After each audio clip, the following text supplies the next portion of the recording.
Saludos, amigos televidentes, en otras palabras. Nos sentimos muy complacidos de contar en este programa de hoy con la presencia del diputado, exministro de Cultura, intelectual, escritor dominicano, investigador, Tony Raful. Lo hemos invitado para hablar de un tema muy importante, un tema que realmente despierta mucha curiosidad histórica, porque es sobre un personaje que en la historia dominicana proyecta una sombra siniestra por sus hechos, por su trayectoria, por su capacidad de maniobra, de intriga. Johnny Aves García, quien fue jefe de los servicios de inteligencia, del servicio de inteligencia militar del régimen del dictador Rafael Leónidas Trujillo, especialmente en la década de los 50. Tony, gracias por haber aceptado nuestra invitación a tratar este tema, que tú lo vienes desarrollando con una serie de artículos ahora en la prensa, incluso planteando una serie de interrogantes sobre y de sospechas que hay sobre el destino final de Johnny Aves, si está vivo, si murió, como se dice, en Haití. Pero antes de hablar de esas incidencias y esas vertientes de la historia de este personaje, debemos primero hablar del personaje, Johnny Aves. ¿Quién fue? ¿Cómo una figura gris, cronista deportivo sin mayor relieve, pasa a ser de manera meteórica el jefe de los servicios de inteligencia de la República Dominicana, tamaño poder, y convertirse en un elemento que amenazó la vida de mucha gente, intrigó hasta más no poder y finalmente tiene un destino que ahora mismo hay interrogantes sobre muchas interrogantes, de eso vamos a hablar. Bueno, fíjate, Johnny Aves García llega, si se quiere, en la etapa final del trujillato. O sea, yo diría que en la última etapa, en los últimos 5 o 6 años de la dictadura. Johnny Aves era una figura, digamos, desconocida desde el punto de vista de trascendencia a nivel de la sociedad dominicana. Simplemente había sido miembro de la Comisión Hípica Dominicana. Incluso creo que llegó a ser vicepresidente de la Comisión Hípica. Tenía muy buenas relaciones con Nene Trujillo, con uno de los hermanos de Trujillo, y además el más joven de todos, ¿no? Y a través de esa relación estuvo posicionado en la Comisión Hípica. Era un cronista deportivo, un contertulio. De la farmacia Mella. De la farmacia, donde ellos se reunían en el Conde, y ahí lo que se hablaba era de deporte, pelota, bueno, de las diferentes actividades deportivas. Y nadie nunca pensó que él podía convertirse en lo que finalmente se convirtió. Él mismo cuenta, el propio Aves, que simplemente él vio un anuncio de esos que salían en el Caribe, que era el periódico oficial de la época, de estudio en México, para un curso de investigación, de detective, ese tipo de cosas, ¿no? Entonces él escribió, lo aceptaron, eran cursos, digamos, de algunos meses de investigación. Entonces él le escribió al generalísimo Trujillo, al tirano Trujillo, él le escribió señalando su deseo de cursar esos estudios y de servirle al país como miembro de una generación. Él tenía 24, 25 años. Él era hijo de un inmigrante alemán. Alemán que algunos... Señor Aves. El señor Aves, muy respetado en la sociedad dominicana, muy trabajador, una persona afable, según todo lo que yo he podido investigar. Realmente de este tipo de personas, ¿no?, que no se involucran en acciones, digamos, represivas ni de ningún género, y vivía en lo que era el circuito social, ¿no?, del entorno capitalino, ¿no?, de la época, y lo conocía todo el mundo. Pero Aves era un desconocido en términos de conducta pública, de actuaciones, de trascendencia. Entonces lo que sucede con Aves es que el día que Trujillo, que lo llaman para que tiene cita con Trujillo, él es que coge el teléfono de la farmacia, y entonces él coge el teléfono, lo cuenta él mismo, y entonces le dicen que de la presidencia el generalísimo lo espera a las 8 de la mañana, y él se sorprende. Pues, entonces él ya, y a partir de ahí cursa estudios, o los supuestos estudios en México, y a partir de ahí se especializa en México de Trujillo lo nombra agregado de la Embajada Dominicana en México, se especializa en la ubicación de opositores a Trujillo que había en México en esa época. Estamos hablando en 1956. Sí. Él sale en 1955-56. Ya en 55, él llega a México. Bueno, en México se produjeron algunas acciones contra los opositores. Pero por supuesto, sí. ¿no? Y tenía hostigado a exilados políticos. Sí. Incluso uno de los hermanos Ducudrey, que era de los exilados antitrujistas que estuvieron primero en México y después en Guatemala, señala que incluso lo acosaba a ellos. Sí. Llegó a reunirse incluso con ellos al principio, sí. Y luego lo acosaba. Tenía una labor sistemática y algunas agresiones que ocurrieron también en México se responsabiliza a Johnny. Estando en México, Johnny es premiado, entre comillas, por Trujillo cuando lo traslada a Guatemala. O sea, el caso, ahí es que participa en la operación contra Castillo Armas. Contra Castillo Armas. Entonces lo trasladan a Guatemala como agregado militar. Entonces ya en Guatemala, él va con una misión a Guatemala. Primero, evaluar la popularidad del presidente Castillo Armas, tanto en la población como en los sectores militares. Porque Trujillo ya estaba indignado con Castillo Armas en 1956, porque Trujillo fue realmente, digamos, uno de los motores. Uno de los valedores del derrocamiento, del derrocamiento del presidente de la revolución de la primavera democrática, de Jacobo Arbenz. Y entonces Trujillo estaba indignado con Castillo Armas, ya eso incluso lo comentamos en otro programa. Y en el libro mío, La reacción del crimen, está debidamente detallado e investigado. Entonces Trujillo estaba indignado y Trujillo reaccionaba así. Yo digo siempre que muchos crímenes de Trujillo no fueron políticos. Trujillo reaccionaba emocionalmente. Pasionalmente. Trujillo tenía un narcisismo que cuando era herido reaccionaba de manera violenta. Entonces, él va a Guatemala, se entera de que realmente la popularidad de Castillo Armas, que había entrado como un héroe nacional al derrocamiento de Arbenz, acogido por los grupos militares y algunos grupos sociales. Y auspiciado por la CIA. Sobre todo por la CIA. Entonces, y por Trujillo y por Somoza. Ese es la trípode, es el trípode que lleva al poder a Castillo Armas. Entonces él se da cuenta que la popularidad ha descendido bastante, se da cuenta de que Castillo Armas ha anunciado que posiblemente se va a reelegir en los próximos comicios, que ya es un elemento de discordia, porque habían varios seguidores de Castillo Armas que aspiraban también a sucederlo, ya eso crea fricción en el poder guatemalteco.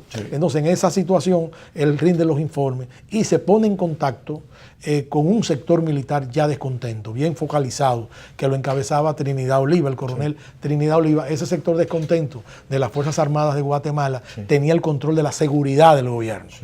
Por ahí viene el enlace de Castillo. Y además, él era hermano del ministro de las Fuerzas Armadas. Del Francisco, que era el ministro de las Fuerzas Armadas. Entonces por ahí viene la conspiración, por ahí viene la asociación. Y además descubre, que yo lo narro bien en el libro, el conflicto que había con Gloria Bolaños. Gloria Bolaños era amante del presidente, había un conflicto con la esposa del presidente, dama, doña Odilia. Entonces ahí hay un conflicto de poderes, porque el presidente despachaba con la amante en la finca de Santo Tomás, en las afueras de Ciudad de Guatemala, con la esposa en la casa presidencial. Esa es la intrahistoria. Esa es la intrahistoria que a veces uno desconoce y sin embargo influye en la historia. Dice Guy Breton en una obra memorable que se llama Historia de amor de la Revolución Francesa, documenta muy claramente que las relaciones de amor, desamor,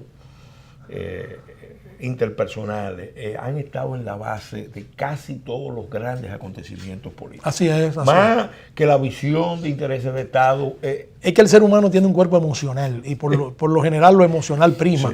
Bueno, el caso es, para ir sintetizando de esa fase, que ya la hemos discutido en otras ocasiones, en ese momento Johnny establece la red y establece las contradicciones, le informa a Trujillo y empieza el plan de matar a Castillo Armas. El plan de matar a Castillo Armas era salir de Castillo Armas y promover a un amigo de Trujillo en la presidencia de Guatemala, que efectivamente lo sería eventualmente, Idígora Fuente, el general Miguel Idígora Fuente, que era un hombre que finalmente llega a ser presidente. Bueno, y le presta servicio innumerable a Trujillo. Trujillo estaba también muy indignado con Castillo Armas por el asunto de que no le entregó los exilados dominicanos que estaban en Guatemala, en el gobierno de Arbenz. No le entregó a quien era asesor militar de Arbenz, que era el general Miguel Ángel Ramírez Alcántara.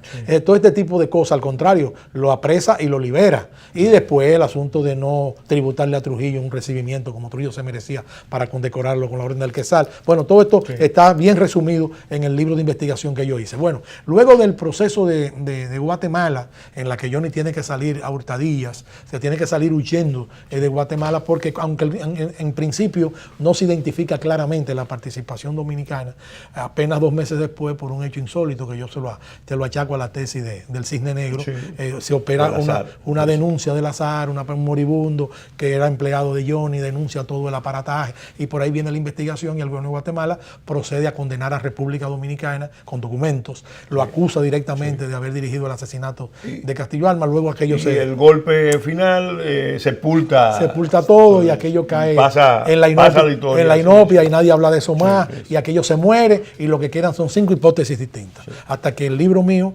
recogiendo las informaciones, volviendo sobre el tema, establece la responsabilidad de Trujillo en el hecho. Bueno, a partir de ahí, Johnny, que regresa a Santo Domingo a dirigir toda la represión ya directamente en República Dominicana. Estamos hablando de 1957. 57-58. Sí. 57-58. Era el momento en que también Trujillo estaba influyendo en las elecciones en Haití. En Haití. Auspiciando a Duvalier. Claro. Contra Luis de Joix, y derrotando el candidato norteamericano. Sí, porque mucha gente desconoce que Trujillo se involucraba en todos los asuntos de los países, digamos, de la periferia, o que eran cercanos a nuestro país, con fines de mantener el equilibrio de la dominación y su propio liderazgo de Trujillo en el área. Entonces, nada, Trujillo incluso da órdenes específicas que mucha gente desconoce. Trujillo incluso ideó un plan para matar a Batista, aunque luego se reconcilia con Batista y lo recibe en el país a raíz del triunfo de la Revolución Cubana. Hay todo un plan, incluso en que utiliza un contacto en Cuba a través de Gerald Murphy, aquel piloto joven norteamericano que trajo a Galíndez. Lo mandan a La Habana. Incluso Murphy narra a la novia, a Sari Free, narra incluso la misión que tiene en La Habana haciendo contacto con sectores militares. Bueno, el caso es que todo eso viene a coordinarlo de alguna manera Johnny Abe. Empieza Johnny Abe la cacería en Centroamérica en coordinación con Félix W. Bernardino. O sea, se operan una serie de crímenes, de persecuciones. Empieza otro proceso. Trujillo incluso programa el asesinato, que mucha gente desconoce, de José Figueres en Costa Rica. Pero un plan en que son apresados los personajes que mandan, unos pistoleros cubanos que manda Trujillo, son apresados y confiesan todo. Incluso dice que el dinero que le dio Trujillo. La mano larga de Trujillo estaba en todo. La muerte de Requena fue en México. La muerte de Requena, la muerte de Almoina, la muerte incluso de Mauricio Báez. De Mauricio Báez en Cuba, de Pipi Hernández en Cuba. O sea, Tony, vamos a hacer un alto y vamos a continuar analizando este tema tan interesante en el próximo segmento. ¿Cómo no? ¿Cómo no?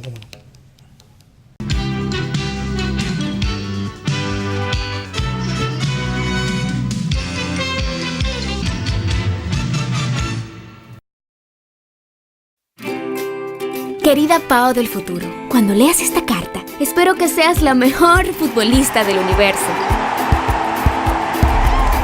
¿Ya pudiste averiguar la receta secreta de la batida que hace mami? Ojalá te siga gustando tanto como me gusta ahora. Toby debe de estar grande y fuerte. Siempre seremos compañeros de aventuras. Espero que nunca pares de jugar y aprender. Que nunca pares de crecer. Atentamente, Pao.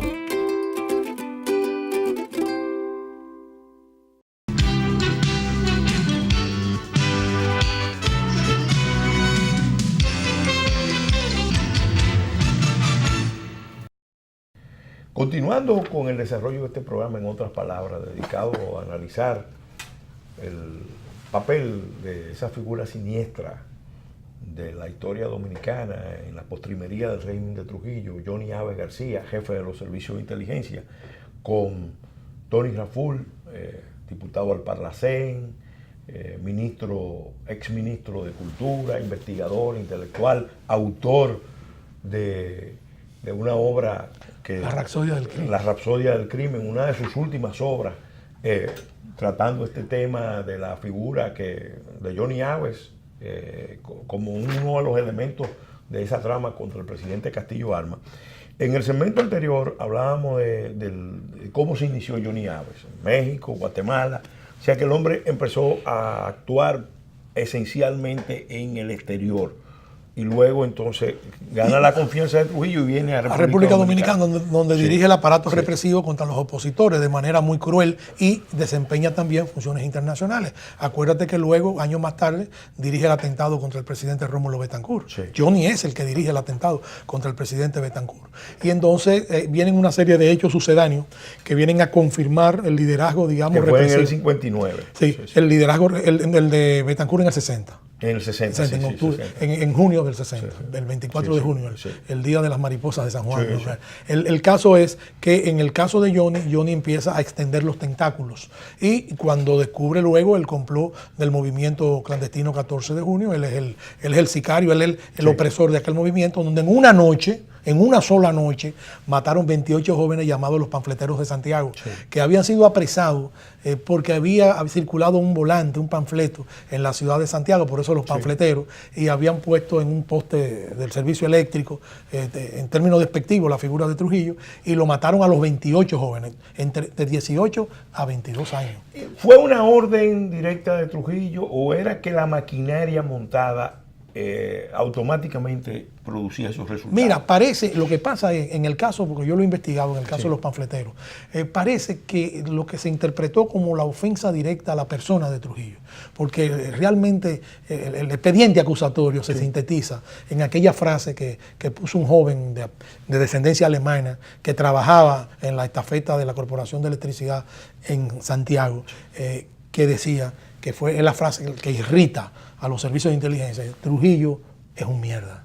O sea, esa es la frase clave. O sea, no tanto el que estuviesen hablando mal de Trujillo, sino entonces yo pienso que hubo también de parte de Johnny. El ningunear a una persona que tiene una personalidad resentida. Así fue. Y entonces parece que Johnny ahí se esforzó, ¿no?, para compensar la ofensa al generalísimo que le habían hecho en esos términos. Estoy citando ese solo hecho. Hay fotografías incluso en la cámara de tortura, en la silla eléctrica, en la 40. O sea, evidentemente, todo bajo la dirección de Johnny Aves. Crímenes horrendos ejecutados por Johnny sin el menor pudor. Bueno, el caso es que en este caso Johnny se especializa en todo este tipo de acciones. Sí, porque propiamente la tortura en República Dominicana viene con la primera intervención norteamericana. Por supuesto, Cayo Báez. Cayo Báez. Sí, la tortura del agua. Pero después no se puede decir que al principio del régimen de Trujillo había tortura. Tortura. Tortura como institución, como método, como recurso. No, tortura en esos términos no. Empieza en los años finales de la era de Trujillo. Digamos, en el último lustro de la era de Trujillo, para poderlo ubicar de alguna manera en el tiempo histórico. Entonces, a partir de ahí, Johnny se convierte en un personaje muy repudiable. La reacción del Servicio de Inteligencia contra la pastoral de la Iglesia Católica, tú sabes, virulenta en una campaña radial sistemática, violenta y violentaciones. Controlaba Radio Caribe. Radio Caribe era el instrumento de propaganda del régimen. Si lo transfieren a Radio Caribe, una de las reacciones de Johnny, que consta ya en varios documentos históricos, es que en una reunión en la que están convocados todos los personajes, digamos, del gabinete de Trujillo, Johnny plantea frente a la pastoral de los obispos que el asunto se resuelve metiendo a todos los obispos en una guagua, en un autobús y lanzándolos por un abismo.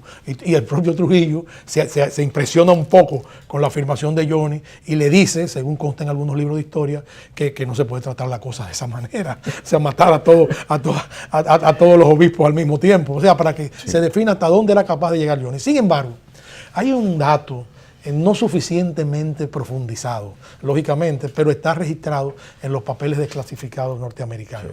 Y es una extraña visita que Johnny Aves García realiza a la embajada norteamericana en el 1960, vestido de civil, dice el informe, solo a la embajada norteamericana. Y según dicen los norteamericanos, en esa entrevista Johnny plantea que tiene contradicciones con Trujillo. Y dice que no está de acuerdo con la forma en que Trujillo estaba manejando. Bueno, hay una versión que dice que él estaba en Holanda cuando matan a las Mirabal. Así es, Balaguer. Y que tiene la expresión, nos jodimos, porque allá se pueden matar hombres, pero no se pueden matar mujeres. Y no solamente eso, sino que Balaguer, y está también en los documentos, Balaguer dice, yo lo cito en uno de los trabajos, Balaguer dice textualmente: Johnny se fue, prolongó su estadía en Europa para no verse involucrado en el asesinato de las hermanas Mirabal, dice Joaquín Balaguer. Lo que determina que evidentemente Johnny estaba creando distancia. Claro, en un asesino profesional, Sí. como dice, Además tenía los signos claros de la terminación del régimen, porque confrontado a Estados Unidos, confrontado aislado totalmente, a la región, aislado. Sí, entonces, tenía poca escapatoria. La impresión que da esa lectura, la impresión que da, la deducción histórica que tú haces, es que Johnny empieza a colaborar con la CIA en ese momento. Bueno, luego, al final de la Segunda Guerra Mundial, los servicios, los primeros que tuvieron contacto con los norteamericanos eran los servicios de inteligencia alemanes. Exactamente. Porque normalmente son los que tienen la manera de conectarse de manera subrepticia. Así es. Y entonces, a partir de ahí, entonces existía la sospecha. Esa sospecha yo la definitivamente compruebo cuando hablo con Gloria Bolaño, que sí fue agente de la CIA, que sí está documentado en los papeles desclasificados, el informe Bolaño, y que ella me lo admitió, aunque en principio me lo quería negar. Y yo dije, no, pero usted se conecta ahora mismo y buscamos la información de la CIA. Entonces me lo aceptó. Y ella es el que me dice, Johnny también. Johnny entró a trabajar con la CIA en los meses finales de la dictadura. Natural, estaban reclutando. Entonces ahí yo confirmo que Johnny era un colaborador de la CIA. Entonces, un colaborador de la CIA, bueno, vamos a ver más adelante. Vamos a hacer un alto, Tony, con tu permiso, y vamos a continuar analizando ya esa última etapa del papel de Johnny en el momento de la caída de Trujillo y luego entonces su destino en Haití. Su destino. Su aparente destino. O su aparente destino. O su resurrección en Nueva York. O su resurrección. Un fantasma que camina. Claro.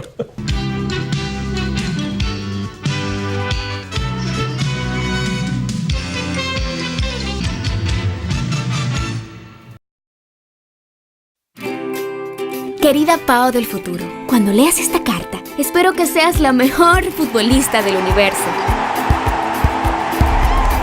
¿Ya pudiste averiguar la receta secreta de la batida que hace mami? Ojalá te siga gustando tanto como me gusta ahora. Toby debe de estar grande y fuerte. Siempre seremos compañeros de aventuras. Espero que nunca pares de jugar y aprender. Que nunca pares de crecer. Atentamente, Pao.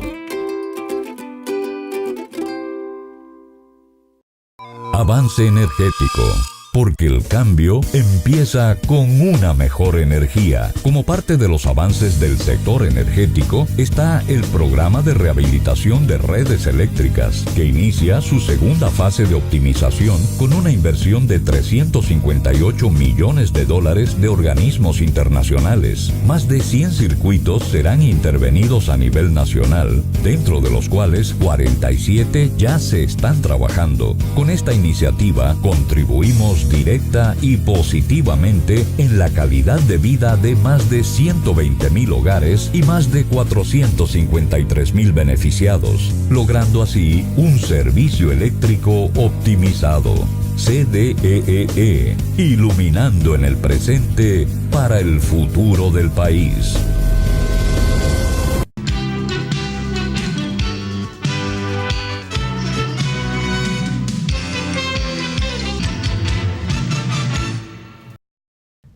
En este segmento vamos a continuar analizando la historia siniestra de Johnny Aves. Al concluir el segmento anterior hablábamos de cómo Johnny Aves empezó a entrar en relación con la CIA. Así es. Lo cual era más que natural, porque entre los servicios de inteligencia es muy común que haya comunicación. Y aunque el régimen estaba enfrentado al régimen de Trujillo, él seguro tenía manera de tener esos contactos y darle una buena cobertura, una buena razón para tener esos contactos y convertirse ya en una especie de agente a ese servicio y quién sabe a qué otro servicio. Exactamente. Porque eso es muy común en los espías profesionales. Mira, el asunto es tan grave que a partir de entonces, fíjate que Radio Caribe tomó un tono antinorteamericano cuando las sanciones de la OEA y eso, y muchos de los editoriales lo escribía el propio Johnny, ¿no?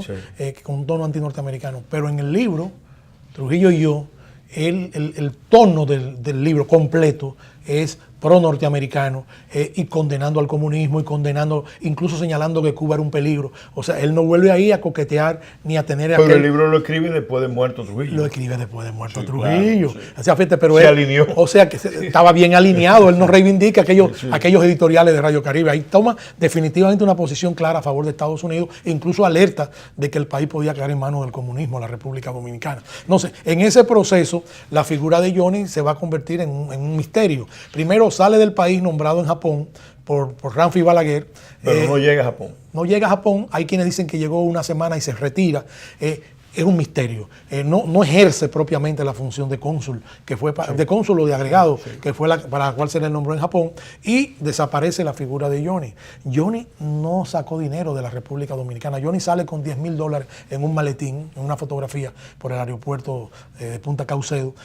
Prácticamente no tenía recursos. O a lo mejor tenía afuera. A lo mejor tenía, pero no se le identifica, nunca se le identificó los recursos. Entonces, el hecho de que empieza a trabajar con la Agencia Nacional de Inteligencia es muy importante. Yo me encontré con un documento que lo estoy depurando, incluso estoy consultando fuentes especializadas en esos temas de la CIA, en un asunto extrañísimo, en un cónclave realizado en Washington sobre la CIA en los años 60, después de la muerte de Kennedy, en que hablan de una supuesta misión de Johnny, de algo que llevó a Washington antes de la muerte de Kennedy. Extrañísimo que nadie nunca había citado la presencia de Johnny Abe en Estados Unidos en esa época. Estamos depurando ese documento, te lo voy a hacer llegar, pero sumamente extraño, asociándolo a un tráfico de informaciones o de dinero en relación con el magnicidio de Kennedy. Extrañísimo, esto es un descubrimiento extraordinario, pero estamos profundizando y depurando el documento que es de la Agencia Central de Inteligencia Norteamericana. Bueno, el caso es que Johnny desaparece en Haití en una forma misteriosa. Un mes y medio después, el embajador dominicano en Haití, Caria Dominici. Estamos hablando ya 1967. 67, porque Johnny llega a Haití contratado por el gobierno haitiano para que asesore a los Tontonmacú. Los Tontonmacú no eran un cuerpo militar, eran un cuerpo paramilitar. O sea, no tenían rangos militares como tenía el CIN en la República Dominicana. No tenían rangos militares, era un cuerpo de civiles muy represivo. Entonces él asesora a él. Ellos nunca tuvo relación con la oficialidad haitiana. Yo lo veo que lo asocian de Camac Dominic, el yerno de Duvalier. En ningún momento tuvo ninguna relación con ellos. Él termina el contrato a los 8 meses. Fíjate que no es casual que lo meten en Haití, la CIA lo mete en Haití en el momento en que desembarcan norteamericanos en Santo Domingo. La isla entera, no la República Dominicana, en ese momento estratégico representaba para Estados Unidos un tema de mucha importancia. Pero la CIA trató de derrocar a Duvalier en varias ocasiones, no pudo.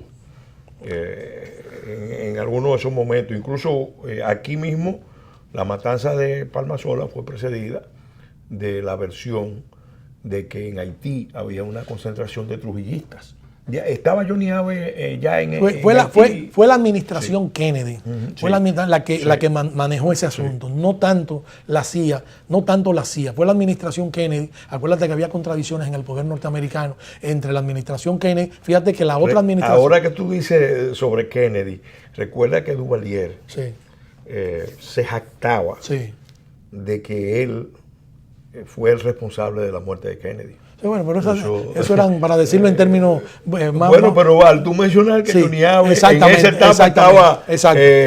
porque Kennedy es que maneja todo el proceso contra Duvalier. No tanto...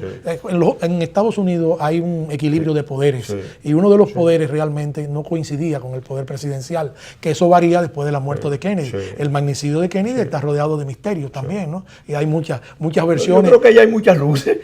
Ya hay muchas luces de lo que pasó allí. Entonces... Evidentemente la CIA se maneja de otra manera. Entonces el asunto básico es que Johnny Abe García, en el momento en que desaparece en Haití, él desaparece a principios del mes de junio. Luego llega un informe a Balaguer, que es el informe que le manda el cónsul dominicano Mendieta, García Mendieta, le manda a Balaguer, en el que supuestamente relata los últimos instantes de Johnny, lo que parece un guión cinematográfico, en la que los que lo van a matar le dicen así, como tú matabas a la gente allá, te vamos a matar a ti. Una cosa increíble, una cosa pero de película, increíble de sostenerse incluso, porque ese tipo de acciones no se consultan, ni se toman en cuenta, ni le dan chance al que van a matar para que delibere, ni pida perdón. O sea, una barbaridad. Balaguer, lógicamente impactado, es su enemigo mortal, Johnny Abe. Sí, porque eso es bueno recordar. Era su enemigo. que Johnny Abe generó unas contradicciones dentro del régimen muy fuertes por el proceder con los militares y con el aparato político del régimen, porque, bueno, para mí es un secreto que los íntimos de Balaguer, el círculo cercano, con algunas excepciones, son los que participan en la terminación del régimen. Así es. Entonces, pero fíjate un dato muy interesante. Johnny Abe le gustaba contar la siguiente anécdota. Johnny Abe decía que un día Trujillo lo llamó al palacio, y cuando él llega, encuentra a Balaguer sentado al lado de Trujillo. Y entonces Trujillo le dice a Balaguer que le dijera a Johnny Abe lo que le estaba pasando. Entonces Balaguer cuenta y dice, no, es que yo cruzo el Parque Independencia algunas veces, que voy a visitar a mis hermanas que vivían en La Estrelleta, a su mamá y a su hermana en La Estrelleta, y cada vez que cruzo por el Parque Independencia hay dos tigres, dos personas, ¿no?, de dudosa reputación, que empiezan a insultarme, empiezan a decir cosas, me faltan el respeto, ¿entienden? Entonces yo le estoy notificando al generalista. Eso contaba Johnny. Y entonces, ¿y qué le dicen? No, acusación de epíteto, no. Y entonces Trujillo le dice a Johnny, resuelva eso. Entonces Johnny cuenta, dice Johnny, a partir de ahí no molestaron jamás a Balaguer, que desaparecieron. Entonces el asesino soy yo, decía yo, el criminal soy yo. Esa anécdota la repetía Johnny con frecuencia. Entonces el asesino soy yo. Eso era parte de las cosas que él tenía contra Balaguer, de las acusaciones que él hacía a Balaguer, que le hacía Johnny. Bueno, yo solamente lo cito como un asunto pintoresco, además confirmado de que Johnny lo decía. No necesariamente era una indicación de que lo eliminara. No, que le dieron un escarmiento para que no se pudiera para que no molestara a una figura que merecía respeto.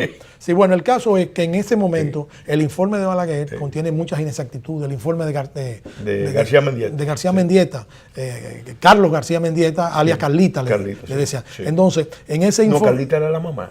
Pero a él la mamá era una figura influyente. San Juan de la Maguana. San Juan de la Maguana, porque se consideraba que tenía facultades, era una facultad. En otras palabras, en términos dominicanos, una bruja, ¿no? Una bruja. Una bruja con poderes. Con poderes. Bueno, el caso es que definitivamente Balaguer luego se da cuenta de que el informe no se sustenta, tiene contradicciones, entre ellas una garrafal que dice que la esposa de Johnny, que muere, supuestamente Cita Fernández, era hija del coronel Ludovino Fernández. La familia del coronel Ludovino Fernández le pide a Balaguer una rectificación porque el dato es inexacto. Y así otras inexactitudes como la que yo te conté, de que empiezan a discutir con Johnny, de que lo perdonara, una serie de cosas insólitas. Entonces, a partir de ahí Balaguer manda a retirar una edición completa del libro Los Carpinteros, de la novela Los Carpinteros, en la que él había adjuntado el informe de que le había mandado García Mendieta.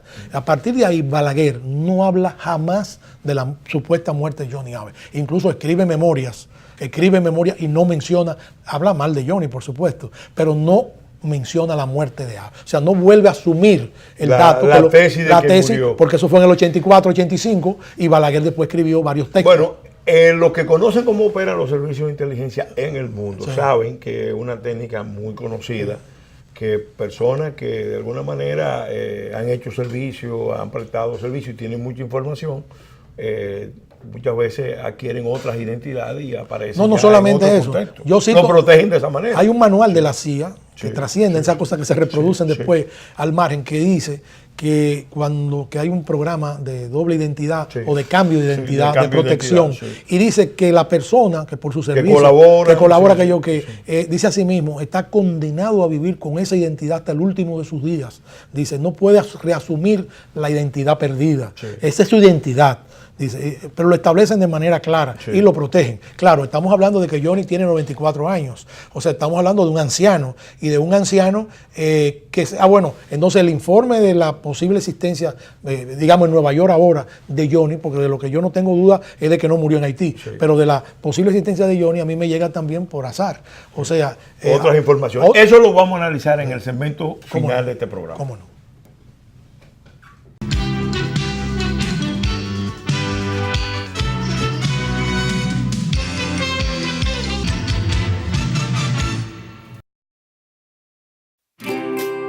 Querida Pao del futuro, cuando leas esta carta, espero que seas la mejor futbolista del universo.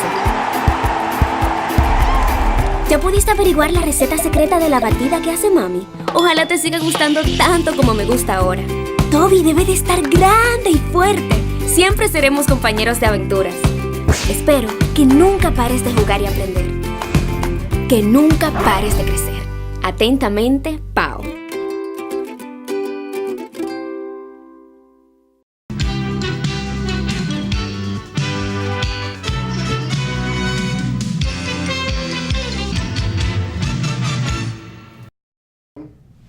Continuando con este programa ya en el segmento final, donde analizamos la figura, la vida, la trayectoria y el supuesto final de Johnny Aves, que ahora, según versiones y elementos, indican que no haya tenido ese destino tan trágico en Haití, sino que esté vivo con otra identidad. Tony, quisiéramos que tú nos analizaras en este segmento final cuáles son esos elementos. Mira, lo primero es que nadie confirmó la muerte de Johnny. No hay una confirmación. Cuando hablamos de confirmación, hablamos tanto del estamento o del elemento jurídico, legal, como del testimonio vivo. Sí. Nadie vio cadáver de Johnny. Nadie, o sea, ni el gobierno haitiano anunció la muerte de Johnny. O sea, mientras no se certifica la muerte de un ser humano, las probabilidades de que esté viva están abiertas. Sí. Eso es lo primero. Sí. Que yo vi que alguna gente se precipitó. No, Johnny murió en Haití, eso se dio esa información. No, hay que ser responsable. No, y a lo mejor él le hizo un servicio a Duvalier y develó la conspiración de Dominique. Y de ahí surge todo el entramado. Bueno, no puedo quedarme aquí, me tengo que ir. Eso es lo primero. No hay confirmación de la muerte de Aves. Eso debemos estar claros. En segundo lugar, la muerte de Gloria Bolaño atestigua que en el año 2011, cuando murió la única hermana que le quedaba viva a Johnny en Miami, Johnny Aves la visitó en su casa. Que ella se sorprendió y que cuando Johnny la vio sorprendida le dijo, hasta tú, Glorita, me has subestimado. Y además, dice ella que tenía una cirugía en el rostro, pero aún así era reconocible. Sí. Que estaba muy activo y que quedaron de comunicarse. Todo eso lo atestigua ella. E incluso cuando ella escuchó las informaciones de que había una persona ubicada en Nueva York, ella me llamó y me dijo, yo quiero ir a Nueva York contigo, vamos a Nueva York, que de que yo lo vea ahí no hay... O sea, ella está convencida de que Johnny está vivo, porque dice que lo vio. Bueno, para poner un ejemplo. Entonces, ¿qué sucede? Hay un grupo de personas que yo llamo rastreadores en la búsqueda de Johnny, pero que yo no puedo identificar porque la información a mí me llega de manera casual, a través incluso de personas vinculadas a servicios de inteligencia nacionales, para que me pusiera en contacto con una persona en Estados Unidos que lo llamara incluso en 72 horas, con todo ese tipo de misterios que operan ese tipo de organismos. Yo llamé a la persona y efectivamente esa persona es de origen dominicano y me dijo, no, nosotros hemos visto una serie de informaciones, queremos decirle que estamos detrás de la pista de un hombre que tiene todas las características, un 95% de que sea el señor Aves. Pero este señor ha estado protegido por la Agencia Central de Inteligencia Norteamericana. No es tan fácil accesar a él, porque yo le digo, bueno, pues yo voy para allá mañana. Bueno, pues tratando de buscar una información que yo quería que revolucionaría el ambiente político dominicano, ¿no? Por la trascendencia que sí tiene. Alguna gente dice, no, ya eso pasó. No. Los judíos, el Mossad judío sigue capturando criminales nazis en Sudamérica. Y siempre ha quedado, el ejemplo la historia de que Hitler no murió en ese momento y que... Pero no, y otros. Cada cierto tiempo aparece. Se recicla. Y los servicios de inteligencia también. Y criminales que se habían dado por muertos. Mengele fue encontrado muchos años después. Muchos años después, en Sudamérica. Y todavía. Eichmann en Argentina. Todavía hoy los servicios de inteligencia israelí tienen como tarea central recuperar eso. Yo leí hace mucho una novela interesantísima. Se llamaba La Casa de la Calle Garibaldi.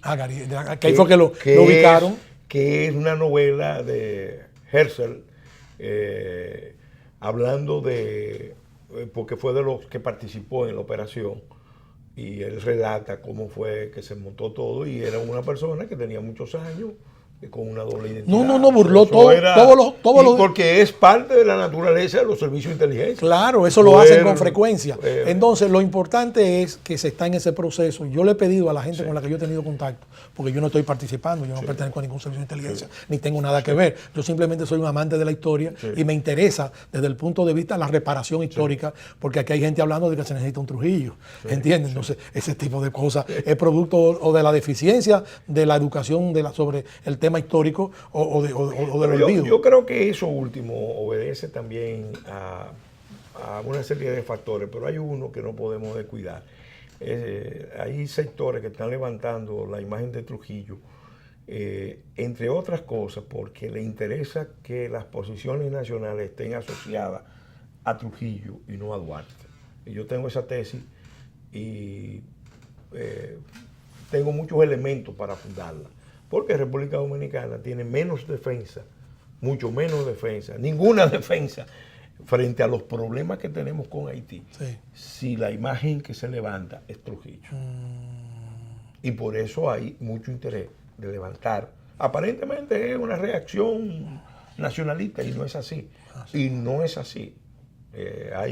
Porque cuando estamos bregando con servicios de inteligencia y planes de inteligencia criminales contra República Dominicana. Siniestros. Aquí hay una conspiración. Hay una conspiración y dividir y confundir y desorientar y asociar, degradar una lucha nacional vinculándola a una figura como Trujillo es parte de la estrategia de debilitar. Para debilitar la conciencia nacional patriótica. Y mantener entonces... Así es. Bueno, el caso es que con Johnny se han intensificado los trabajos en relación con la identificación de Johnny. Evidentemente hay que tener cuidado. Ellos incluso tienen fotos, ellos le han tomado fotos y todo al señor, aunque últimamente no salía de la casa o del edificio donde vive.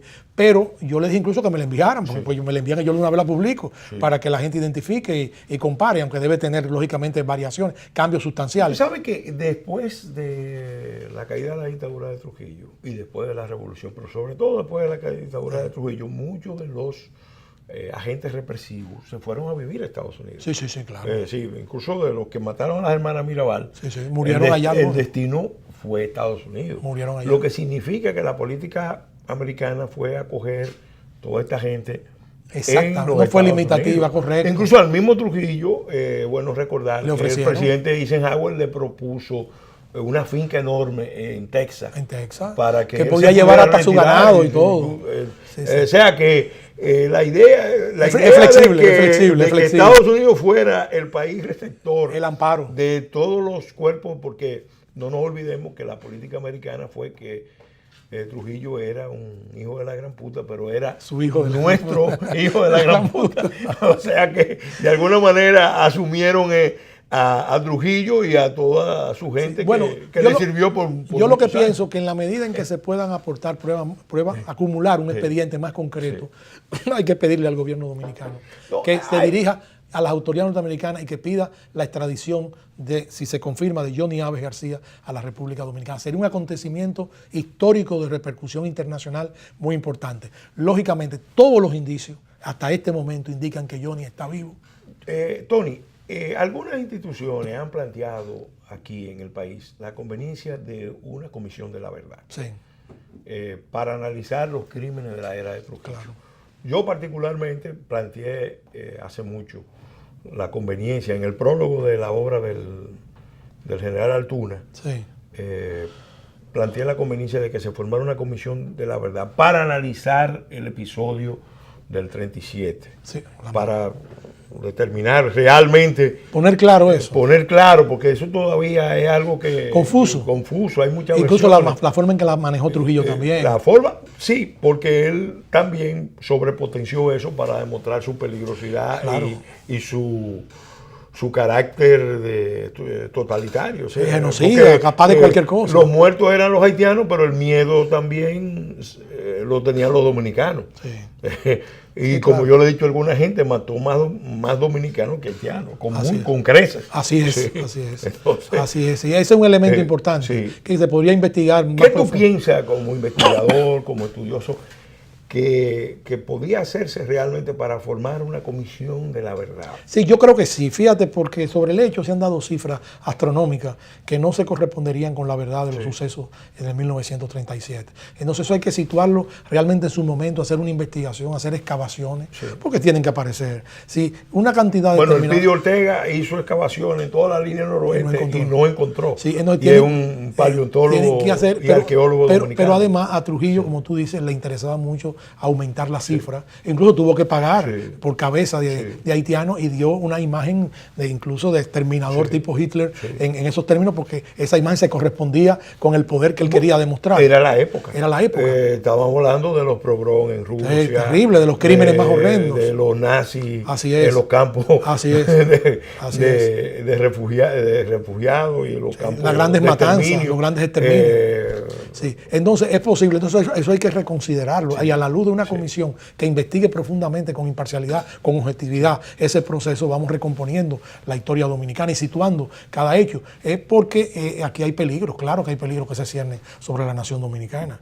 Y la República Dominicana, que está, digamos, de alguna manera condenada o que a convivir con Haití porque compartimos una misma isla, sin embargo representamos dos naciones distintas, dos naciones distintas que tenemos que vivir en paz, pero dos naciones distintas con distintas lenguas, con distintas creencias, con distinta incluso formación, con distinta cultura, o sea, son elementos, entonces con un ingrediente histórico extraordinario, que la independencia nosotros no la obtuvimos de la metrópoli, la obtuvimos del vecino, o sea, lo cual todavía crea un problema mayor. Entonces todos esos elementos hay que tomarlo en cuenta y manejarlo con cuidado y no manejarlo de manera, digamos, entonces ya para concluir, concretamente, tú estás involucrado en una investigación. Sí, no, totalmente. Yo estoy en contacto con quienes están dirigiendo ese proceso, ¿entiendes? Y eso tiene límites. Y eso debe ser el colofón de una obra del papel de Johnny Abbott.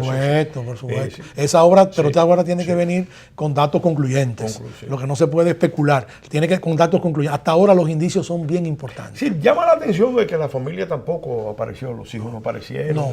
Sin embargo, hay dos hijos de él, que visitan la República Dominicana. Incluso yo tengo pruebas. De eso tengo, digo, no pruebas porque lo he visto, sino pruebas porque personas de este país muy respetadas han conversado con ellos, específicamente con uno de ellos. Y tengo datos concretos en la que ellos aseguran no solamente que su padre está vivo, sino todos los datos incluso coinciden con los datos que se ha ido recopilando. Y hay uno que trabajaba en Miami en una fábrica, en una firma de repuestos. Hay un hijo de un reconocido publicista dominicano que me llamó para decirme que había tenido contacto con esa persona hace 2 años, había hablado con esa persona y le dio todos los datos de que su padre está vivo y es hijo de Johnny también. O sea, hay datos concluyentes. Estamos tratando de localizar al que visita la República Dominicana con frecuencia. Sabemos el lugar donde se hospeda y estamos tratando. Ojalá lo podamos localizar y presentar a la opinión pública. Claro, sin apresto militar ni nada por el estilo. Gracias. Es una búsqueda de investigación. Gracias, Tony, por haber aceptado nuestra invitación. Gracias a ti, Pellegrini. Es para mí un honor siempre venir a tu programa, ¿no? Tanto por el carácter abierto como por tus posiciones críticas, que son muy respetadas en este país. Gracias. Pues a ustedes, amigos televidentes, muchas gracias por su atención y gracias a nuestros patrocinadores de Leche Milex que hacen posible que este programa llegue a ustedes toda la semana en horarios de domingo de 1 a 2 de la tarde, de 10 a 11 de la noche y luego los martes y los jueves en horario de 7 a 8. Ustedes pueden tener la relación de la serie de programas En Otras Palabras TV en el canal YouTube En Otras Palabras TV. Gracias por su atención. Hasta la semana entrante en que estaremos de nuevo con ustedes en una nueva entrega de En Otras Palabras.